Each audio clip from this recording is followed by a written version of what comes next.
Hi guys, happy Tuesday. My flat iron finally came and I'm very happy. So, alright, today we are going to go into first, Jay, I'm very glad that you liked your session. It was extremely, incredibly intense. That planchette felt like it had electricity going through it. It was crazy, it was amazing, it was great. So, alright, now continuing on. Alright, so this is from 2011. So this is my very first Traditional Witchcraft grimoire or notebook or whatever you want to call it. So, now this is for my assistant Lisa, because I love you and I want to teach you. So, I don't know if I've ever done this video before, so I don't know if I've gone this far into Traditional Witchcraft, but I'm going to. So, alright, so the ethical standards of Traditional Witchcraft. So, alright, we went over a little bit of the ethics in Traditional Witchcraft, like karma, morality, and that type of thing. So, alright, so this is the ethical standards of Traditional Witchcraft. And Witchcraft teaches that you should follow your heart and take responsibility for your own actions. There is no good or evil.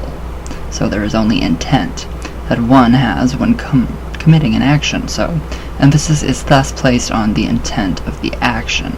So this concept can be seen within a quote from a magical tradition that says, "The whole of the action is the sum of its consequence." The whole of the action is the sum of its consequence. So energy is not constant in terms of returned energy. This means that the energy can have many things happen to it along the way, including deflection, absorption, and transformation, etc. So that doesn't necessarily mean our spells are going to work on a directed target. Sometimes yes, sometimes no. Wow, it's really bright. This snow is blinding bright. So, okay, so we do not follow a reed or any law, except that which is written within our own hearts. We take responsibility for our own actions. And that's something that everybody needs to do. So, things are brought into the perspective of survival and intent of the individual. Many witches look at this in terms of protection of the house or clan, family, and self. So, many will take action to curse or hex if wrongfully provoked. So, I really like that. I really do, and I don't like what this is doing. I don't like what that's doing. It's flashing in and out, whatever. So, alright, now an example. So, an example of this. A tornado, which causes a lot of destruction, is not good or evil. It just is. It just is. Just like the snow. Just like every natural disaster. It's not caused by God or any kind of gods or anything like that. So it just is. If I can get this page to turn, and if I can get the book to not break. It's so old. Alright. Yeah, very old. It's about to break open, so. Now this is on the ancestors and gods. So this is more European. So the gods the witches honor inhabit the land itself. As families relocated to places away from their original homeland, they took their gods with them. So much like the Africans that were brought over to Haiti and New Orleans, in the ports, they brought their gods and goddesses with them, their spirits, and transformed it and disguised it behind Catholicism. So, alright, so yes, people relocated families, and they took their gods with them. And to venerate their gods, a connection must be made between the homeland of the gods and the place where the witch stands, or else a special ritual is performed, by which the new home of the family is made to become part of the homeland. So the homeland is where Traditional Witchcraft was originally, where it came from. European Traditional Witchcraft. So, the gods and goddesses are seen as the male and female aspects of nature. So they are not omnipotent, but instead have egos and what would be considered as human characteristics. So this is from us, though. This is from humans. This is us. It's our doing. We gave them those characteristics. So, alright, so the god is usually represented as a protector or hunter, whereas the goddess is often related to the fertility or the land. So, alright, witches follow only one god and goddess, even though there might be many more deities in their particular pantheon. So oftentimes the particular pair of deities someone follows reflects their chosen path or set of life goals. And you don't have to in traditional witchcraft. You don't have to honor a god or a goddess at all. You can do just spirits, nature spirits, ancestors. So, alright. Where'd I go? When a witch calls upon their gods, the name they generally use is god or goddess, so it's a generalization. So, Lord and Lady, Father and Mother, or the specific name, which refers to the aspects of the deity that reflects the individual's particular chosen path. For me, oddly enough, I am wrapped in silk for an Egyptian fucking king. So, yes, Thoth and Isis, especially with the gold and all that stuff. So, witches also look to the ancestors. Very important, very important. So, or those who have gone before. They are not gods, but rather respected and honored ones. So, the ancestors have different names in different cultures, such as the Irish Side, the Norse Elves, the Northern Germanic Zwergs, or the Roman Manes. So witches often consult the ancestors for guidance and help. So sometimes the ancestors can be called on as guardians or advisors. My grandma is definitely. And occasionally, food and gifts are left out for them. So that's it's pretty interesting. It's very interesting. This is from a different perspective. So this is more of hedge witchcraft, because we are going between the worlds. So that is hedge writing, hedge witchcraft. And that is also a sect of traditional witchcraft.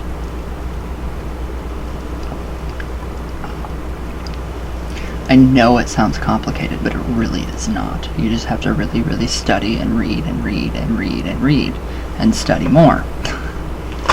Right now, what do we mean between the worlds? So, there are many beliefs regarding death. So this is death in traditional witchcraft. Again. So, but usually there is some concept of the other world where the soul dwells for a period of time until it returns. Instead of being reincarnated, the soul is transformed into an animal, human, or spirit form. So the spirit of the deceased is thought to be transported to the other world through a variety of means, a link which often occurs between the flight of the birds and the departing of the souls of the deceased. Lots of hidden meanings in there. Read between the lines. So this is reflected in the Lancashire tradition of the seven whistlers that pretend death, as well as the general association of death with birds, such as geese, ravens, sparrows, and in Finland, the Estonians even regard the pathway through the night heavens by which the dead travel as being the bird's way, or the way of souls, which is marked by the astronomical phenomena, which is known to us merely as the Milky Way. So for us in traditional witchcraft, the souls of the dead are carried through the Milky Way. Very interesting. Very interesting if you actually read and really focus on the Milky Way and what is going on in the cosmos, astrology, or astronomically, not astrologically, astronomically. You will see those connections, and it's great. Alright, so it is believed that on the cross-quarter days, commonly known as Halloween, or Samhain, Candlemas, May Day, and Lammas, the ancestral spirits traveled on invisible lines that link together burial places, graveyards, and mounds. Each culture has its own name for these lines. So what I have done in my 19 years of being here, I have this is why I think this is a spiritual highway, a highway for spirits. So we have the cemetery down there. We have some kind of mounds over there. We have the death on this land. We have the crossroads over here. So it's just very, very odd. So I'm in a very odd position. So of course, no wonder why we experience such crazy stuff in this house. So, alright, now insular Celtic, ferry roads. So it would be a ferry road running through right here. Dutch, we have a death road. The English, churchways, coffinways, corpse roads, or trod. Now German, I don't know. Holland, dude, we gone. I'm not even going to try to pronounce some of those. Now in Saxon, it's I don't even know, Dega Weg, something like that. So, whatever. During these times, though, the boundaries between the two worlds are thought to be lessened, and so communication is easier. So this time occurs during the transition from one year to the next, which in the lunar, or the insular Celtic, is Samhain. So, yeah, obviously Samhain just passed last month. Feels like December, guys. It really does. January. So within the Germanic, it is the 12 days of Yule, and in the Roman, it is Anna Perenna. So, I do the 12 days of Yule. I don't do the Yule log. I did, but I don't know. I don't know. I do not know. Alright, so where do I want to go here from here? There is a lot. So there's actually a lot. So I'm not going to get into, let's see. I don't want to really get into much more. I do want to get into the Homeland, though. So there are elemental correspondences if you do follow a certain sect of traditional witchcraft.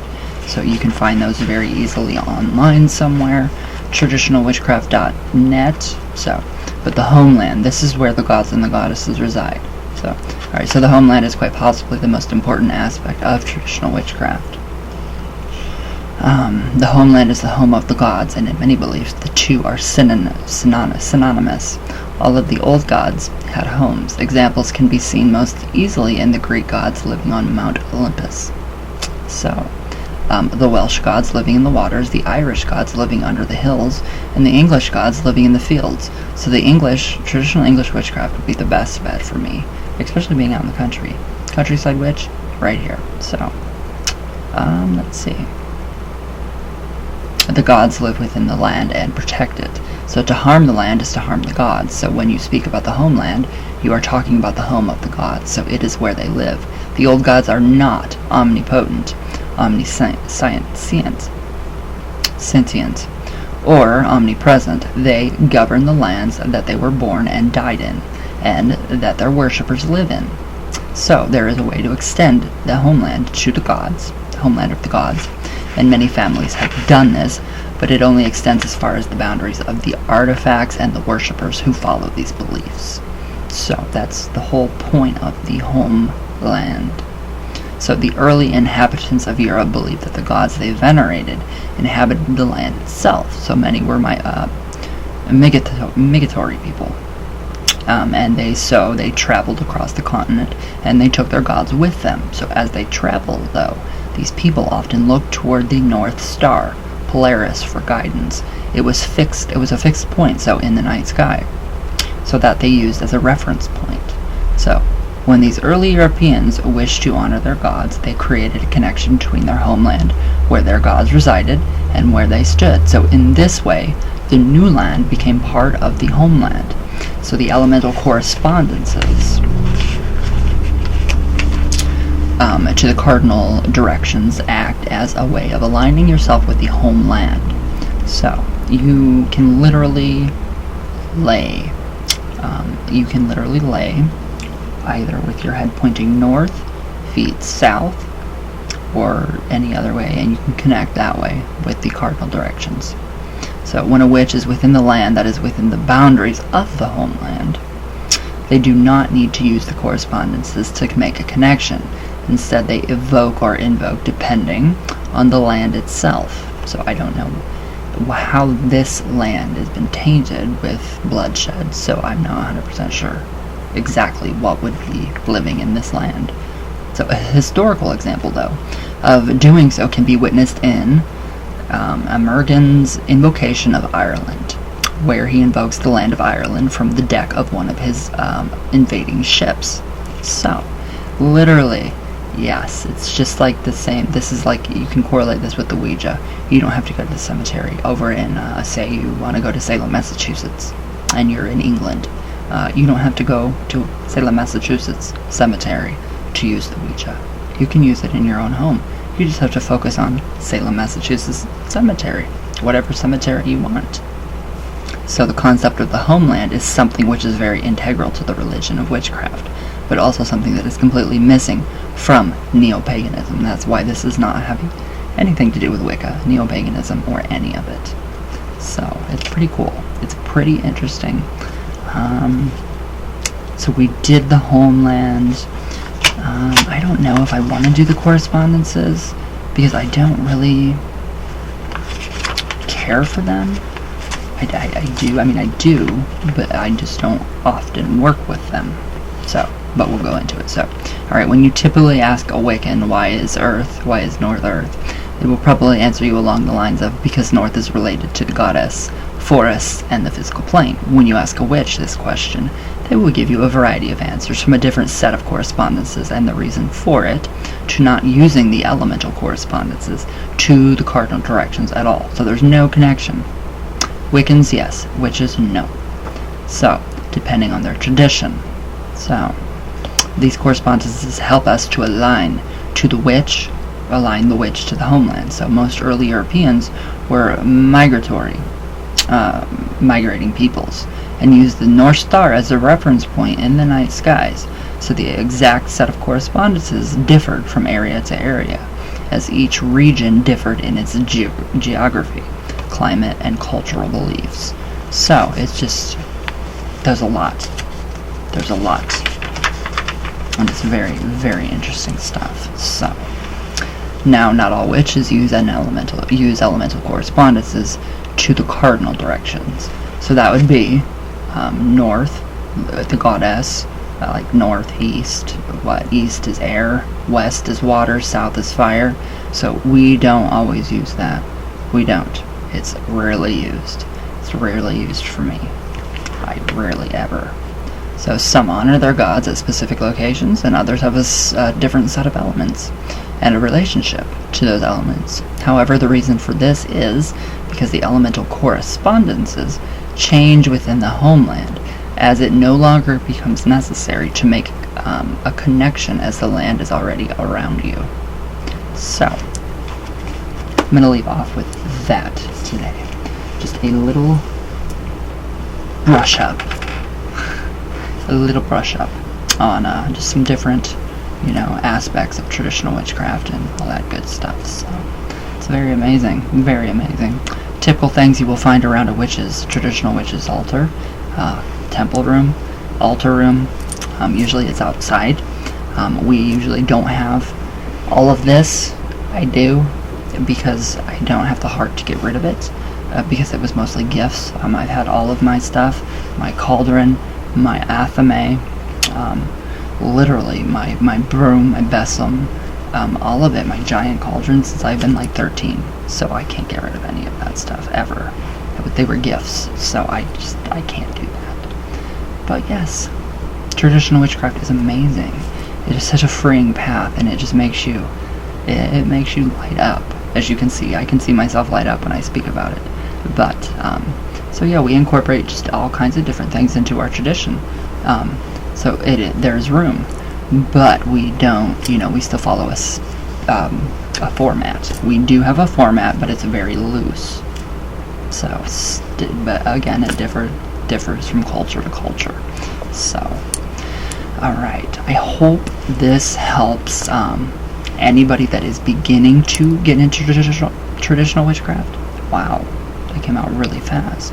Anybody that is trying to get into traditional witchcraft, anybody that is, just curious about it, if you have like a yearning for the old gods and, and just the old ways, and that's exactly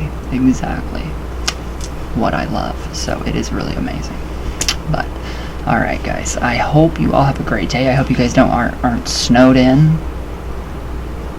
Yeah, it's pretty crappy, but whatever, matches with the hair, so love it. Yeah, I do. I love my new flat iron. It's wonderful. So, but alright guys, I love you all very much. Everybody be safe. Who asked me to do the names of the Goetia, the daemons? They're not demons, they're daemons. I forget, but I will do that. If I can pronounce all of them. I can't pronounce all of them, so I can't. There's just certain names that I can't pronounce. Like I can't say barometer. I can't say that word. Or thermometer. the thing that makes your heat turn on and off, that thing, I can't say those. Don't know why. Certain types of dish soap, I call anthrax. AJAX. I don't know. I can't say that. It doesn't come out. I can't articulate that. Anthrax. It just comes out anthrax. It just cleans well. So, yeah, that's why. I don't know why, but alright. I love you guys, and thank you guys for watching. All my love all the way from Venus, all the way back down. And I will see you all tomorrow for Witchy Wednesday. Everybody have a good day, and I hope this helps at least one person. So, I love you all, and everybody have a good day.